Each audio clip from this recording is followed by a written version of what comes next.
I'm Kevin Thomas, Senior Pastor of Forest Lake United Methodist Church. Thank you for joining us as we look at this week's lectionary readings. Today, let's talk about the Gospel of Matthew, chapter 13. We'll begin with verses 24 through 30. He put before them another parable. The kingdom of heaven may be compared to someone who sowed good seed in his field. But while everybody was asleep, an enemy came and sowed weeds among the wheat, and then went away. So when the plants came up and bore grain, then the weeds appeared as well. And the slaves of the householder came and said to him, Master, did you not sow good seed in your field? Where then did these weeds come from? He answered, An enemy has done this. The slaves said to him, Then do you want us to go and gather them? But he replied, No, for in gathering the weeds, you would uproot the wheat along with them. Let both of them grow together until the harvest. And at harvest time I will tell the reapers, Collect the weeds first and bind them into bundles to be burned, but gather the wheat into my barn.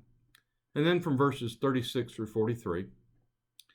Then he left the crowds and went into the house, and his disciples approached him, saying, Explain to us the parable of the weeds of the field.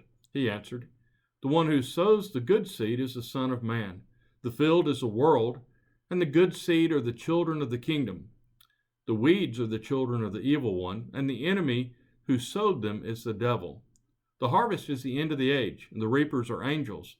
Just as the weeds are collected and burned with fire, so will it be at the end of the age. The Son of Man will send angels, and they will collect out of his kingdom all causes of sin and all evildoers, and they will throw them into the furnace of fire, where there will be weeping and gnashing of teeth. Then the righteous will shine like the sun in the kingdom of their Father. Let anyone with ears listen. We in the church often like the idea of pulling weeds. Many people feel called to weed out the people in our churches with wrong beliefs. Of course, we assume that we know what the right beliefs are. When we find someone who thinks differently than us about race or abortion or capital punishment or LGBTQ rights or a host of other issues, then it's time to let the weeding begin. Get rid of the heretics. Purify our church, we say. Except that's not the way Jesus acted. He called 12 disciples who were wildly different. Matthew was a tax collector who stole money from Jews to give to Rome. Simon was a terrorist plotting the violent overthrow of Rome. James and John kept thinking they were better than everyone else, and Judas Iscariot betrayed Jesus. He was a traitor. If faithfulness requires weeding out the bad apples, then Jesus failed. He kept inviting this diverse ragtag bunch of folks to the same table. The householder offers wise advice. If we go weeding out people now, we'll hurt too many people.